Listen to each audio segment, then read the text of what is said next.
تکریم علیہ السلام نے شاہ فرمایا، حضرت سعد بن ابی وقاص رضی اللہ تعالیٰ عنہ فرماتے ہیں، فرمایا کہ جسے 3 چیزیں مل جائیں وہ بندہ بڑا نیک بخت ہے۔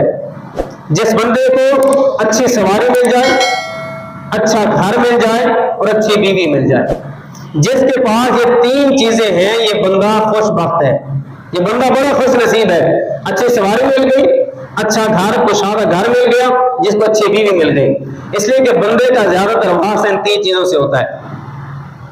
بندہ کسی سفر پہ جا رہا ہے اور سواری خدا نہ خواستہ ایسی ہے کہ راستے کے اندر جواب دے جائے، چلنا چھوڑ دے، تو اب بتائیں کتنی بڑی پریشانی ہے۔ تو اسے پتہ چلتا ہے کہ سواری اچھی ہے تو یہ خوش بختی کی علامت ہے۔ دوسرے نمبر پہ اچھا مکان، اچھا گھر، اگر یہ اللہ تبارک و تعالیٰ نے عطا فرمایا ہے تو بھی بندہ بڑا خوش نصیب ہے کہ بندہ جب تھک ہار کے اپنے گھر کے اندر آ کے آرام کرتا ہے، اس کو سکون میسر آ جاتا ہے، تو یہ بھی خوش بختی کی علامت ہے۔ اور تیسرے نمبر پہ فرمایا نیک اور اچھی بیوی، یہ بھی خوش بختی کی علامت ہے کہ جب بندہ سارا دن گھر کا باہر کام کاج کر کے گھر واپس آتا ہے تو بیوی اس کا اچھے طریقے سے مسکرا کے استقبال کرتی ہے تو اپنے سارے دن کی تھکاوٹ کو بھول جاتا ہے۔ جس کو یہ 3 چیزیں مل جائیں وہ بندہ بڑا خوش نصیب ہے۔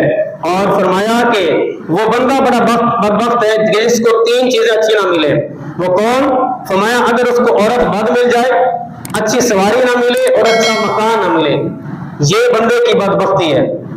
تو اس لیے اللہ تبارک و تعالیٰ نے 3 چیزیں عطا فرمائی ہیں، اچھی بیوی ہے، اچھا گھر ہے، اچھی سواری ہے، تو اس پر اللہ تبارک و تعالیٰ کا شکر ادا کیا کرے کہ اللہ تبارک و تعالیٰ نے یہ چیز عطا فرما دی ہے۔